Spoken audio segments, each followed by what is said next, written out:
Follow the money. That's what I always say. You always follow the money. Yeah. This is Follow the Money with Mitch Moss and Paulie Howard on VSiN.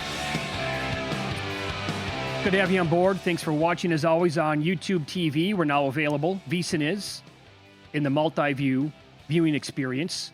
Listening on SiriusXM Channel 158, iHeartRadio, TuneIn Radio, or any of our great affiliates across the country. Coming up in 15 minutes, Eddie Olczyk, friend of the show, Dynamite, analyst when it comes to horse racing, hockey as well.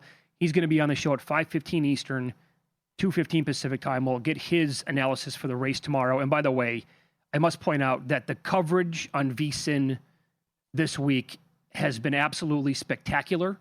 Here on the network, the website, we've got podcasts going on, VSiN at the track. You can get our guide, $14.99, vsin.com/guide, available right now. It is spectacular. And right in it, again, Samich hit the superfecta last year. He has a breakdown of a small, a medium, and a big superfecta for this time around. And I have to say, everybody here involved with the network completely knocked it out of the park. I can't imagine anybody covering this race better than what we did. Concur. It's awesome. Yep. Got to get it. I would hate to see LeBron and the Lakers blow a 3-0 lead. It's never happened before in the NBA, and I would hate to see it happen to LeBron. And if Houston wins tonight, they'd just be the fifth team to force a Game 7, down 0-3. So we know they were such a huge favorite to begin coming in. And then you had the key injuries for the Lakers, and the Lakers came out and they were awesome. And then you get Reeves back, but he was rusty. But certainly Houston has dialed up the defense, and they're a much younger team. We know youth and inexperience was a key reason in the implosion in Game 3, as they blew a 6-point lead with 30 seconds left. But they believe they're the better team, and certainly they were priced like it, as the Lakers weren't favored until the last game. But you see how much of a struggle it is offensively for L.A. Kennard has come back down to earth. Houston's made the changes to get back defensively, make it a half-court game, grind it out, use your youth and athleticism, and I think they win. And I think this goes 7. Now, I know the Lakers are great for business, and we remember the late, great David Stern, who said, my ideal scenario is Lakers in the finals. But it won't go well for them in the next round, but still, with the hope that Luka comes back, Lakers OKC would be great for the league. Well, a game 7 featuring LeBron, potentially becoming the first team to blow a 3-0 series lead, would be phenomenal business as well. And with that in mind, Scott Foster's on the game tonight. Yeah. Not great when you have an official in a league known as the extender. I would look at Thompson's steals. Number one, the Lakers have been careless with the ball. Houston's been active defensively. And again, the last game was 99-93. Can Smart get it going again? What does Kennard do? The thing that's disappointing is you get that kind of game out of Ayton, and you still lose, who had 17 boards. I was going to say. And was knocking down shots as well. So, they messed around a little bit. They finally cut it to 3. Then Shepard hit the 2 big baskets. But it's going to be tough tonight on the Lakers. But again, I would hate to see it for LeBron, or who knows where he's playing next year, and who knows what happens if they would be the first team to blow a 3-0 lead. How about an out-under in the game tonight? Or to maybe parlay both teams to score fewer than... I know, but it's like you said in Game 1. It can get there on accident. I don't know if the series can. The accident would be overtime.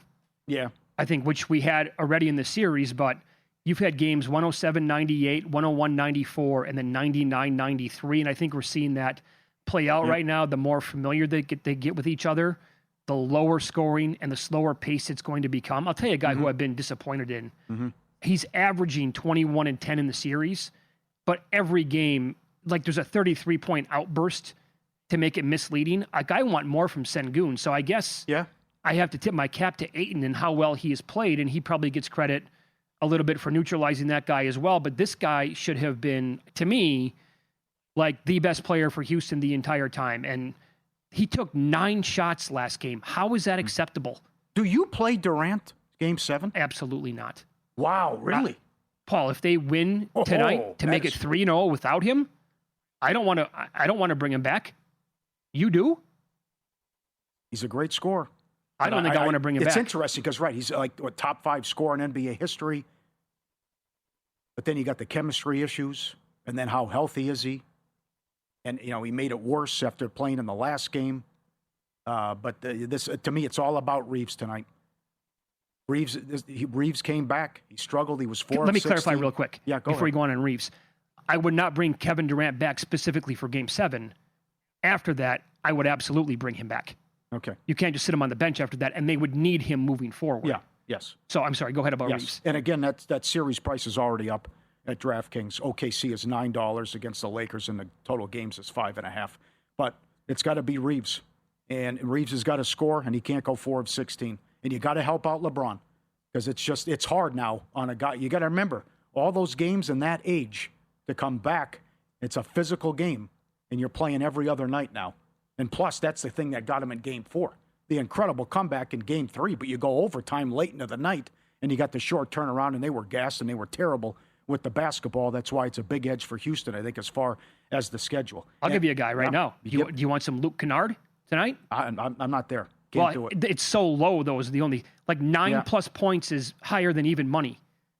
This is why you see he's jump around from team to team, though.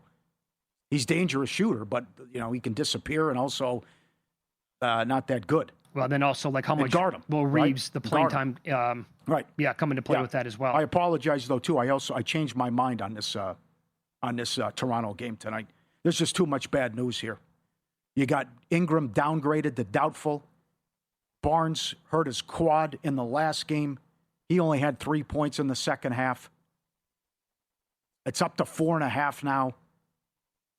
I know you needed Schroeder and a great performance by Mobley to win the last game, but I just think it's too much to overcome for Toronto now as well. Plus, if you're Cleveland, you're looking around at this and saying, my God, anyone can win the East.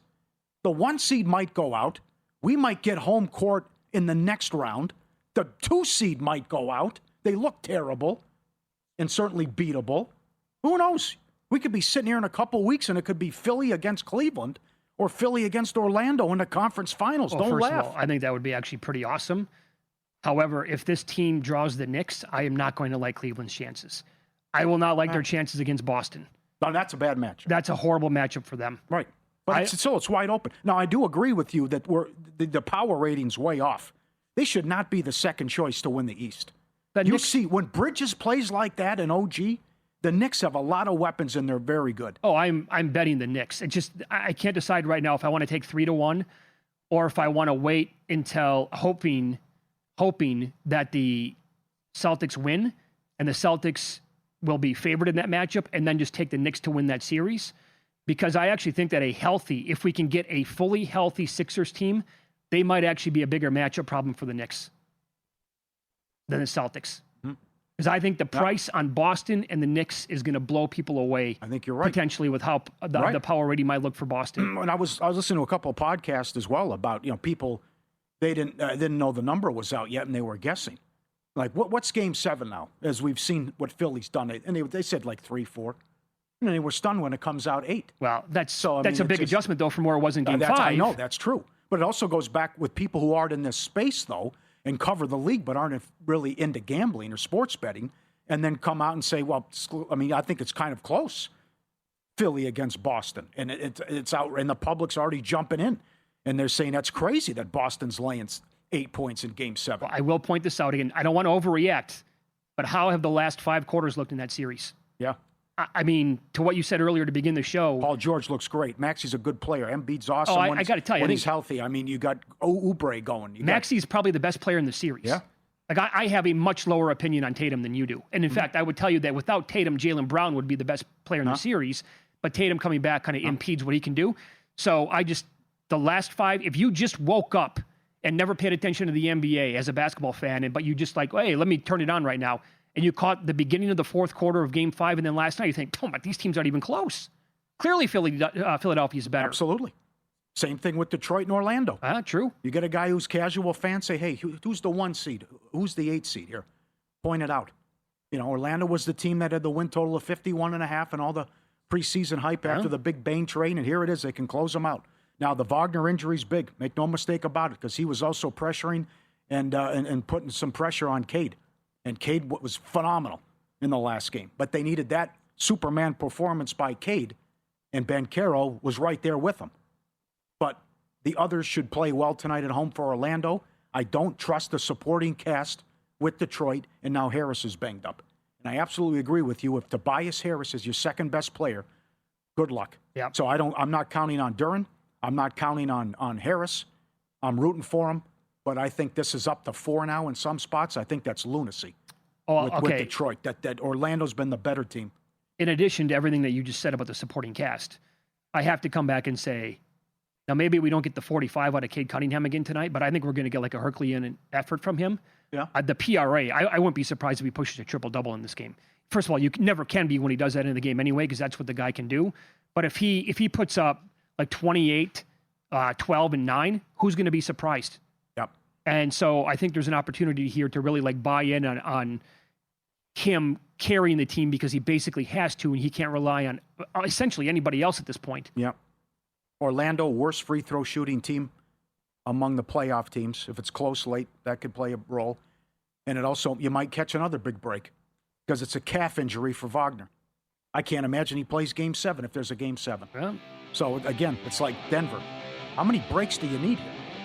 How many guys have to get hurt, and you're still a huge favorite to win the series to begin with? The great Eddie Olczyk joins the program coming up next. How does he envision the Kentucky Derby playing out tomorrow? We'll ask him next here on Follow the Money. It's VSiN, the Sports Betting Network.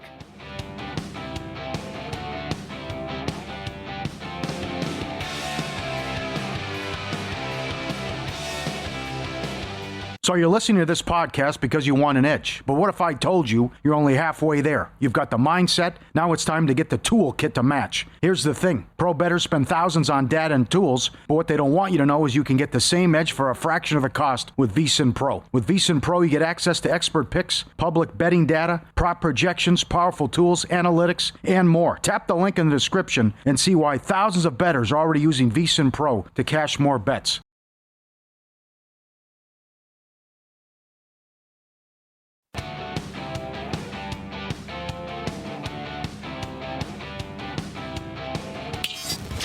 This is Follow the Money on VSiN. Getting right into it.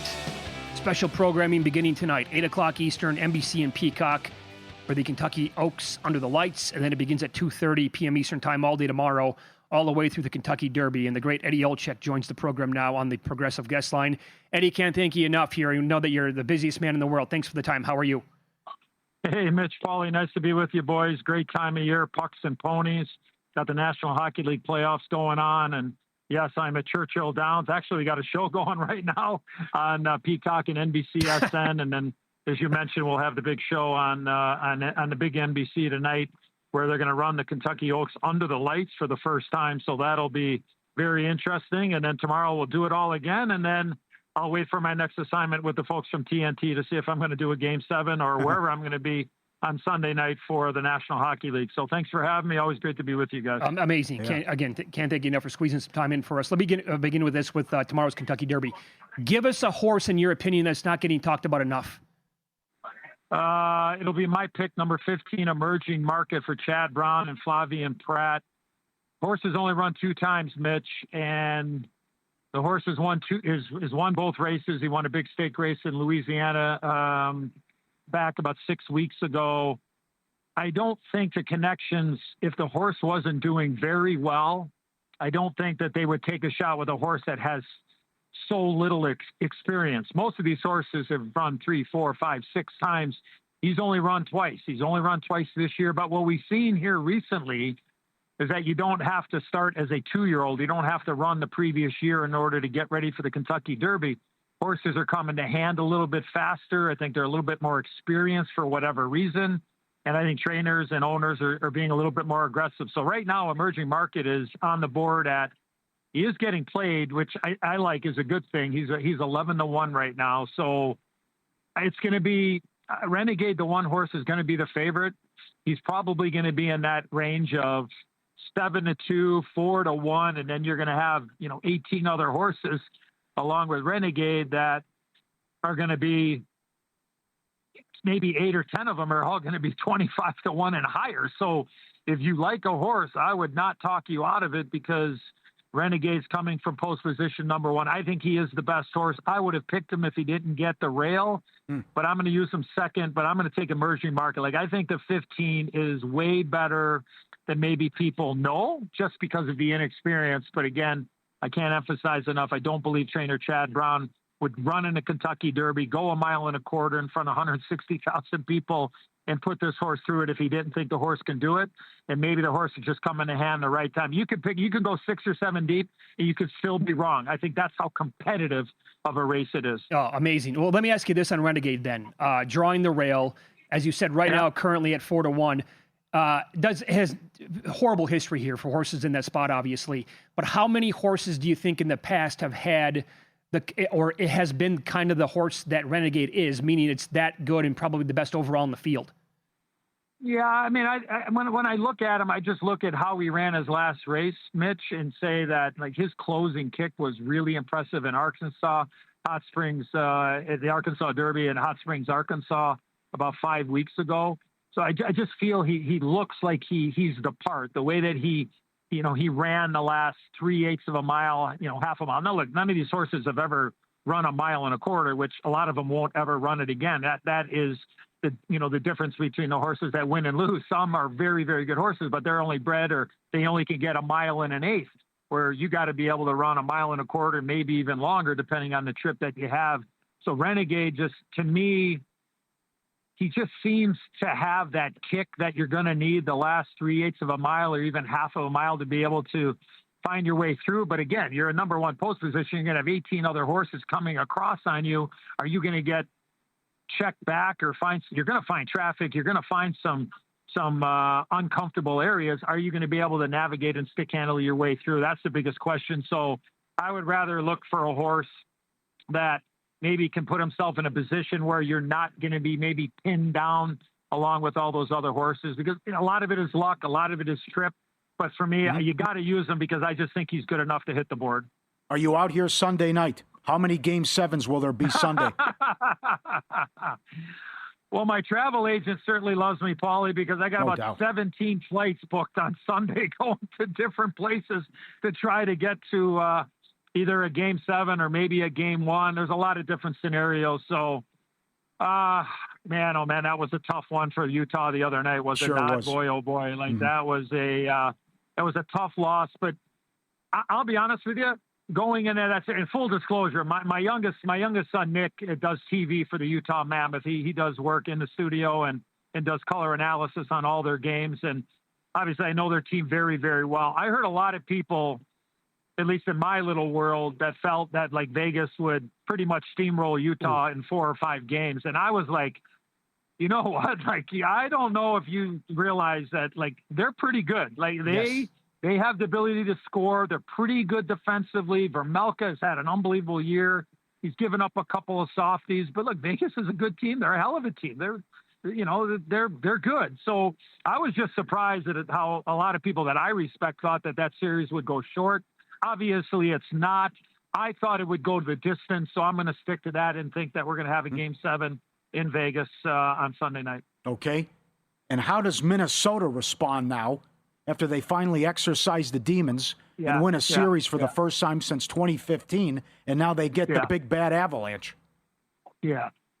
Well, I did games 3 and 4, Paulie, for TNT in that series between the Wild and the Stars, and I felt whoever could get one of their injured players back would be the difference. Rope Hintz never came. Right. And I thought if Matt Zuccarello could get back in the lineup, he can be the difference. And was he the difference or what? Like he had a huge game 5, and then he has great chemistry with Kirill Kaprizov. That's going to be a hell of a series. That is going to be a tough, hard, long series. I still give the edge to Colorado because I just think that they have a little bit more depth offensively and finish than the Minnesota Wild.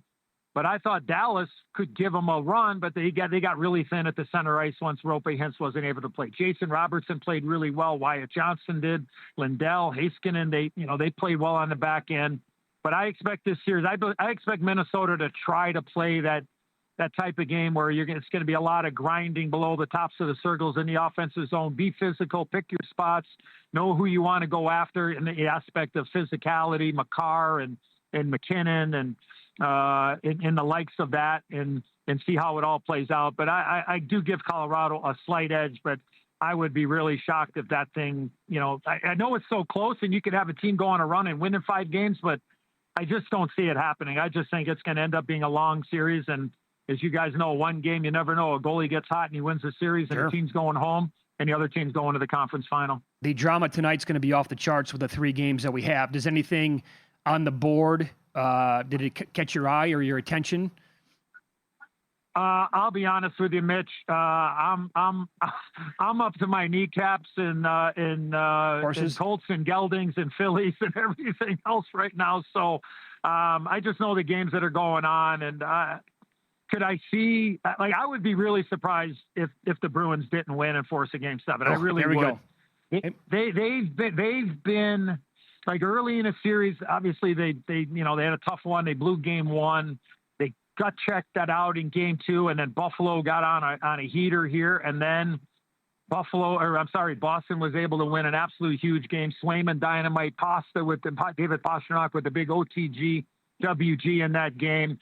I would be very surprised if there wasn't a Game 7 back in Buffalo, and I think the Bruins find a way, and then who knows from there. Flip a coin in a Game 7 in Buffalo, because we haven't had that type of a important playoff game in Buffalo in a long time. So from what I said so far, it looks like I'm going to be probably headed to Vegas for the Game 7 if we get the 2 that I feel are going to go to the distance. Okay, very good. And about a minute left. Eddie Olczyk with us on the Progressive Guest Line. Again, he's on the coverage, 8 p.m. Eastern tonight. Kentucky Oaks under the lights, NBC and Peacock, and then 2:30 Eastern again tomorrow all the way through the Derby. You said emerging market is your pick. You want to give out an exacta or a try? Yeah, I'm going to use the 15 with the 1 Renegade. I'm going to use the number 19 Golden Tempo. And I'm also going to use number 18 Further Ado. So if you want to use the 6 and 11 as well underneath, meaning, finishing third, you can use 4 horses there. Use the 6, 11, 18, and 19 under the 15 and the 1. And if you want to reverse it and play the 1 on top or whatever horses you like, but I'm going to be keying a lot of my picks with the 15 and the 1. And I'm going to use the 6, 11, 18, and 19, and hopefully turn a couple $100 investment into needing a wheelbarrow from Amazon to be delivered into Churchill Downs tomorrow. And then let me just say this: if you happen to not see me on a Game 7 on Sunday, that means I might have had a very good day at Churchill Downs on Saturday. Oh, man, you're the best. Have a great Hey, guys, love you. Yeah, Talk thank to you. you. Soon. There you go. Eddie Olczyk. Telltale sign if he's not calling a hockey game over the weekend. Doug Kazarian told me he thinks he has one of the best bets of the playoffs tonight. We're all going to go in this fresh together coming up next year on VSiN.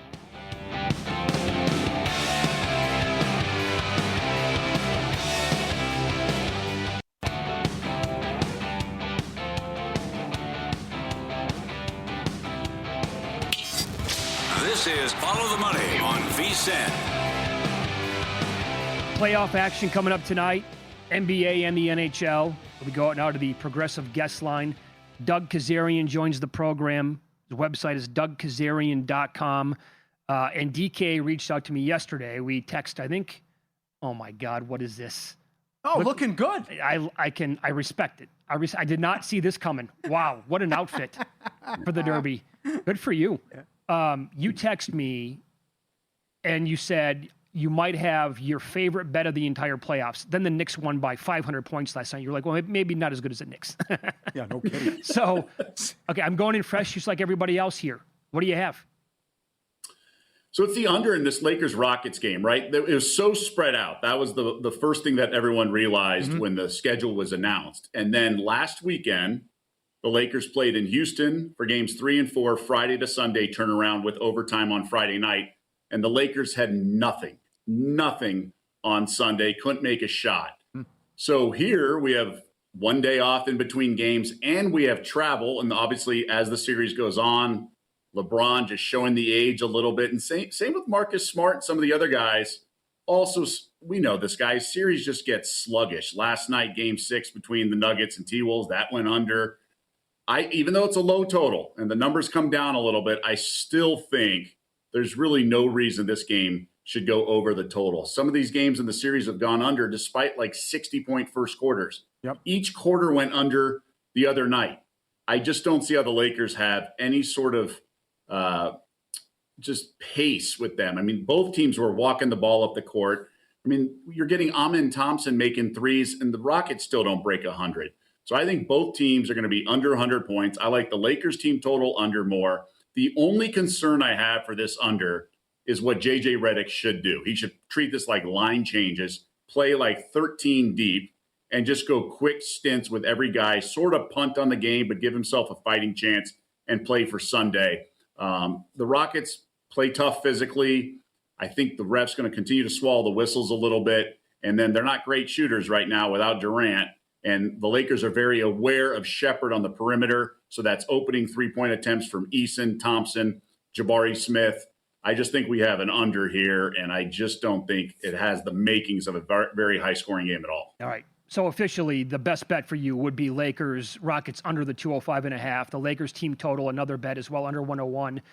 So you just mentioned the three guys there with the team concentrating on Reed Shepherd now. Who do you want to pinpoint and bet his threes over for Houston? Yeah, I mean, I'm picking on Jabari Smith. I think Shepherd had a few open looks when the Lakers defense had a breakdown, and he just missed them. Yep. But he is playing a bunch. You guys have talked about it. Aside from that one game, he only played about 11 minutes. And Jabari is the guy who's sort of the beneficiary because there's no Durant, and he's been empowered. I mean, that's the biggest shift in this Rockets team. First 3 games of the series, Lakers role players were empowered. They played more confidently. They played loose. And guys like Kennard were doing step-back threes. You didn't have to look for LeBron and making sure everyone's fed in terms of the stars. And I think that's the case with the Rockets. They finally have learned how to play without Durant. And Jabari Smith, I mean, he's shooting 10 threes a game this series almost. So to get 2 or 2.5, the over there, look, they're playing at home. He's going to have open looks. And the length of the Lakers is bothering some of the guys, specifically Sengun, all that length. But Jabari's so tall that the length doesn't really bother him, and he's getting free in the short corner 3. And really the LA defense only cares about Shepherd. When he's out there, they're all panicking. They're all aware of him. It's almost like guarding Steph Curry. So I think Jabari Smith's the beneficiary. And if you're getting 10 3-point attempts, I think that's the way to go, over 2.5. Would you rather take the 8 Saturday with the Sixers or go under 205.5 as historically the Nuts have been betting Game 7 unders in the NBA? Yeah, I'm taking the 8. I just think the series has changed with Embiid. And yes, the Celtics could just make all their shots. But part of the math with the 3-point shooting is the offensive rebounding. And the Celtics just have not been able to do that because when you have these long threes, you also get long rebounds. So guys like Pritchard and stuff. So it's not just what you shoot from 3-point. It's also, the math of getting the offensive rebound and stuff like that. So that's what's been key for the Boston is that they haven't been able to get that. I like the under. What I do in Game 7s in the NBA, I just martingale the unders because I think what happens is when you do that, you break up the game, right? You get 4 chances, and one bad quarter can't ruin the under 205, right? You just let, if you lose a quarter because they shot 60, they combined for 65 points, you get a clean slate the next quarter. So that's typically what I do. I've never lost. All 4 quarters have never gone over, to my knowledge. So that's, I think, the best way to play these things. Obviously, you don't get too crazy when you're martingaling, but that's sort of the smart approach because the principles, the thought process behind the under, obviously shooters are tight, refs swallow the whistle, teams really know each other's offensive sets, and the nerves of a Game 7, those can be just stretched out. You can get 4 opportunities to capitalize on that narrative. Okay. Paulie has been all over the Magic in this series. He's not going to let down tonight, catching those points. How have you attacked this game overall as the Pistons in some spots got bumped up to a 4-point favorite? Yeah, I think we're going to see the Magic get the win here. I really do. It's going to feel like last night's game with the T-Wolves and Nuggets. I think Detroit's sort of been broken with their confidence. Yes, they had a great effort, but really it was Cade Cunningham going for 45 in his best game ever, considering the stakes. I think Orlando bounces back. I don't love that Wagner's out, but I'm just focusing on Detroit's team total. It's gone under in every game this series except for the last one. and it barely went over, even with Cade going off, and they combined for 38 points in the first quarter. And again, the offense barely for the whole game went over its team total. So I like under here because I think Orlando wins. You don't get the fouls in that case. I think it's going to be really tough. I think the intensity of the defense and this whole Jalen Duren thing, I mean, it is what it is, right? He's just not the same. Yeah. He was an all-star this year, and if he's not the same, many critics questioned Detroit once the playoffs arrived that there wouldn't be an option beyond Cade Cunningham. Well, I mean, it's compounded. I mean, it's really bad right now. It's pretty glaring. So I'm just going to play the team total for the Pistons under because my entire handicap, that's the best way just to isolate it that way. You had the Sabres to win the division in December. They came out of nowhere and won the division, and they've been awesome, and they haven't made the second round since 2007. 3 Game 6s tonight. Anything with the pucks catch your attention? Yeah, I want to do some alternate totals here with a parlay. You get plus money. So this Bruins team, they've been under. Like, they just had trouble scoring all series. I mean, even Pasternak said it the other night. We're gonna shoot more. It's like it's easy to say. It's clearly they know their issue. So I think they could win a low-scoring game. Obviously, I respect what Eddie Olczyk just said in the previous segment.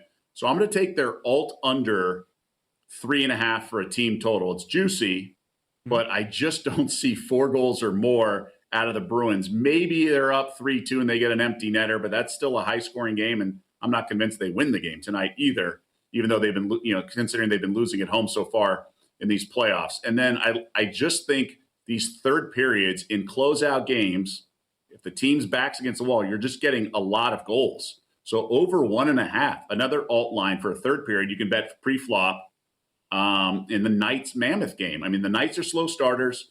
The offenses have been picked up in the third period in these games. And look what happened last night in these closeout games. You're getting pulled goalies early. Even the Ducks game, it was 5-2 with 2 minutes to go, and the Oilers still had their goalie pulled. Mm-hmm. It's crazy. So I just think that's a smarter way to play these, given where they are in the series, and the Knights just being slow starters. Like, I've been on the first period unders in all these games with the Knights. I don't think the Mammoth are going to jump on them like they did in Game 3 with that first home playoff game.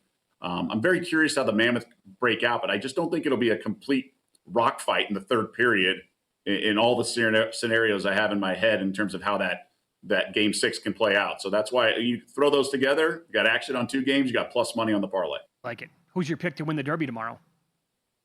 I don't really have one. I'm going to be that annoying friend that we all had, like the morning of the Super Bowl, and text my friend, Yes. Obviously, I've heard kind of like the 6, 7, and 15. So I respect what Olczyk was saying about the 15. I've heard that too. But I need some more. I need to kick the tires more because it's definitely not my wheelhouse. All right. Although dressing up for the Derby, I'm definitely a fan. Yeah, sure. Yeah. Is there anything the Denver Nuggets can do in the offseason to actually put together a contender around Joker? I'm not sure. I think they spent too much on Brown. Excuse me. I don't know. I don't know if they're just hamstrung too much on the finances, and their ownership really doesn't want to go into the second apron, right? Yep. Some owners don't care. Some owners are willing to push the envelope. I think they're going to err on the cheap side, but they probably have missed their window. Frankly, I wondered when the Mavericks made the trade for Luka, I wondered if part of it was obviously their annoyance with him, but I think they wondered, they see the Thunder, they see the Spurs with Wemby. It's almost like, do you punt on the conference for the next 3 to 5 years? I wonder if the Nuggets might do something along those lines, just because those two teams with their cores being so young and so talented might have sort of cornered the market, so to speak, on the West. You're looking sharp, pal. Website again, DougKazarian.com for all of his content. Thanks, buddy. Good to talk to you. Best of luck tonight and this weekend. Thanks. You guys, too. He was on the Progressive guest line. A couple things to look at tonight, Major League Baseball. Matt Vasgersian told us to keep an eye on this pitcher when he starts at home. And oh boy, has he been right. This pitcher is going tonight at home. I'll give you stellar numbers coming up next.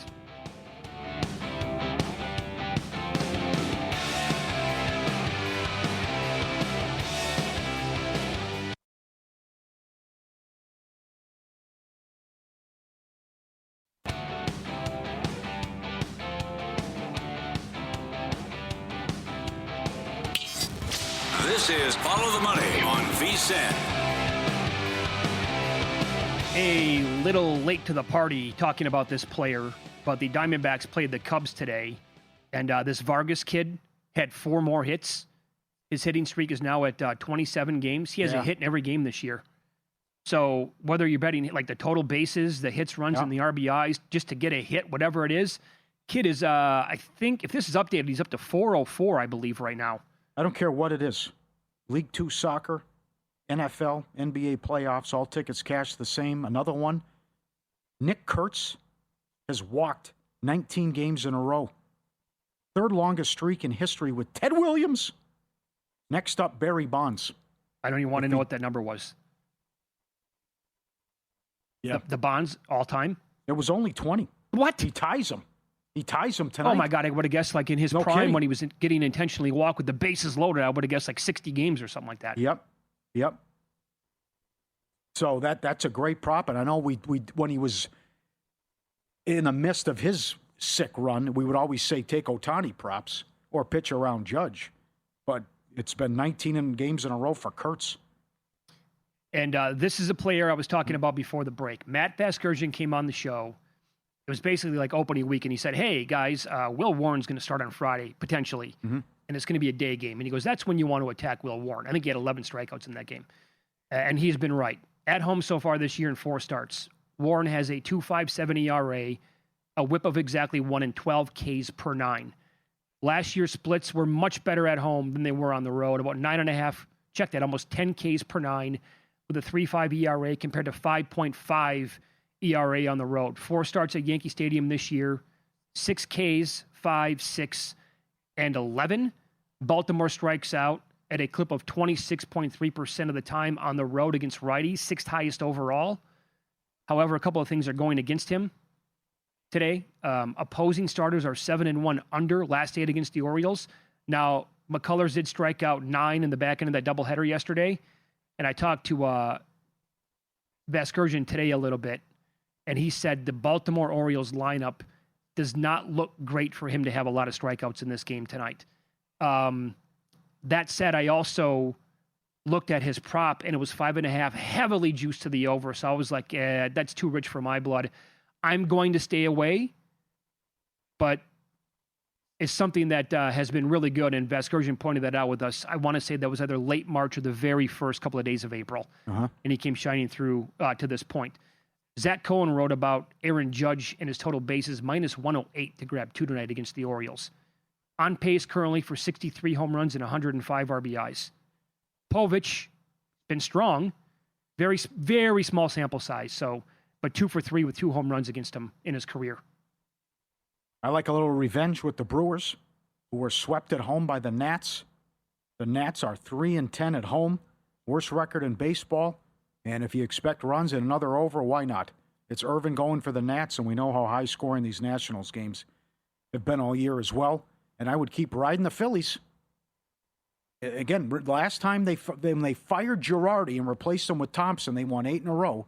And now they fire Thompson, and they bring in Mattingly, and they've won 3 in a row, and they win both games of the doubleheader in the 9th inning with the crazy comebacks, and then you're back in Zach Wheeler too, as well. So I keep riding the Phillies here. I will throw in something here on Wheeler's K prop. Now he's making his 2nd start. He struck out 6 Braves in 5 innings in his 2026 debut over the weekend. He's 12-4 lifetime against the Fish in 26 starts. Very good numbers, a 2.73 ERA, basically 10 Ks per 9. He's made 11 starts in Miami, 9 Ks per 9, an ERA of 3.56, 40 career plate appearances against his Marlins lineup, a K rate of 30%. Now, his prop is 6.5 tonight. Miami's K rate this year is 21.6% against righties. That number dips to 18.7 at home. The Royals have the best clip in baseball, 18.3%. So the Marlins are right there with them. I was actually looking to go, I wanted to play under 5.5 Ks at a plus number. Couldn't find one. So I have not bet under 6.5 yet, but he did get to 6 his first game, like I said. I just don't know if I want to pay like 40 cents on him to go under 6.5 tonight. Okay, let's do that. Judge props, Alvarez props, Kurtz to walk. What are we doing? Hello, Patrick Corbin against Woods Richardson. And the Twins have lost every start but one that Woods Richardson has started. Do we have Schneider prop? Can we find Schneider props who's hitting 700 career against them? Yeah, how about with 3 home runs, by the way? I have not found a single... Luke, maybe you can double check that. Maybe he's out of the Blue Jays lineup tonight, Davis Schneider. If he's actually playing, I want to look for a home run prop, and I have all day today. I can't find anything. I would bet it if the price was right, and I'd also make a bigger bet, though, on the total bases, because that's another guy that Vasgersian came on. It just so happened that these two teams were playing previously, and he pointed out that angle here with Schneider against Wood, he didn't homer in that game, but he did have a double like right away. So the guy, like the delivery here, he really picks up on the ball quite well. Also, Ozzie Albies' lifetime against Jose Quintana, 9 of 19 3 home runs, and Albies has been hot. Shame on everyone involved that the games were all at the same time yesterday. Oh, that was a wacky day. Now, I know the arena's in St. Paul, but you had Target Center with the Wolves in Minneapolis, the Wild playing at St. Paul, and the Twins are playing all at the same time. Well, I guess the Wolves game started late enough to where it would actually make it okay. But how... I didn't think of that, like at 8:45 local tip on a Thursday. I know. Yeah, so all of that game, I think they didn't get out of there last night until it was past midnight. Uh-huh. They probably had a couple of extra pops as well along the way, and I don't blame them. Also, there's one other game, too, that I have a bet on tonight. So when I first saw the matchup, it was Reagans and Wu. I thought, well, where are the runs coming from in this game? And then you realize, wait a second, Brian Wu just gave up 7 runs overall on 9 hits in 3 innings against St. Louis over the weekend. So that's a rough start for him. But I also will tell you that Wu has been much better at home than he has been on the road. 4.5 ERA this year and 4 starts on the road with a 1.23 whip and 4.9 Ks per 9. This is a guy that led baseball after I think it was like July 1st last year in Ks per 9. At home, those numbers go to 2.77 with the ERA with a sub .8 whip and 10.5 Ks per 9. Much better at home. Reagans struck out 11 in his last start on Saturday against the Angels. Now, they can be pretty strikeout heavy, but he only allowed 1 run and 5 hits over 6 innings. And the Mariners have struggled big time against lefties this year. They ranked 28th overall in batting average and OPS. And other than Cole Young and Randy Arozarena, the team's been dreadful against lefties. Mm-hmm. So I think we get a bounce back tonight from Brian Wu, and I'm banking on that Mariners lineup to not do much and maybe strike out quite a bit against Cole Reagans. I played under 3.5 even money first 5. I also looked at under 1.5. It was a big plus price for the first 3, but those bets always look too good to be true. Schneider not in the lineup. There you go. It's unfortunate, and the Dodgers are going to break out of it. When? When does this offense get going? They've been in a funk for a while. 8.5 total tonight against the Cardinals. It'll probably start tonight, so they get off to a really great start for most wins in the month of May. Uh-huh. Because I'm not on them. Yep. Couldn't do it at that price. I'll give you a game where we might get some runs. Hit me. That could be Rangers-Tigers. Yeah. Mackenzie Gore's last 3 starts, 0-2, 6+ ERA. Control's been a problem. He's walked 10 of 70 batters that he faced. Flaherty off back-to-back, absolutely awful starts. So Patriots stay in Boston. He allowed 2 unearned runs in 3.1 innings pitched, but he gave up 6 walks. No decision overall. That's horrible. 6 walks in 3 1/3 innings. Last Saturday in Cincinnati, he only lasted 2 innings, gave up 6 runs, 3 home runs, and they eventually lost that game by a score of 9-2. His combined line in those 2 games, 5 1/3 innings, 8 hits, 8 runs, 6 earned, 8 walks, 7 Ks, 3 home runs.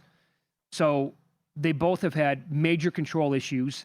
They're, Flaherty's at least giving up the long ball, and I could see us. It looks like a nice pitching matchup on paper. I don't think it really is. So maybe we get runs tonight between the Rangers and the Tigers. Ozzie Albies total bases over 1.5 minus 140. I'm on Caesars. Okay. 9 for 19 career against Quintana, 3 bombs. That one we have. Anytime home run. I think it was like plus 450. 475. Okay. There we go. Well, at least he's in the lineup. Yeah. That's good. Those are strong numbers there. Take that.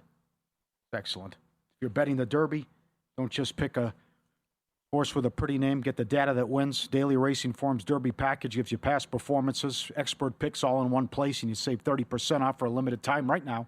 shop.dfr.com or scan the QR code on your screen. DRF, bet smarter, shop.drf.com and save 37% right now. We'll talk out some best bets on tonight's NBA card. Matt Moore does a great job on the league. He also lives in Denver. What's next moving forward with that team? It's Follow the Money on VSiN, the Sports Betting Network.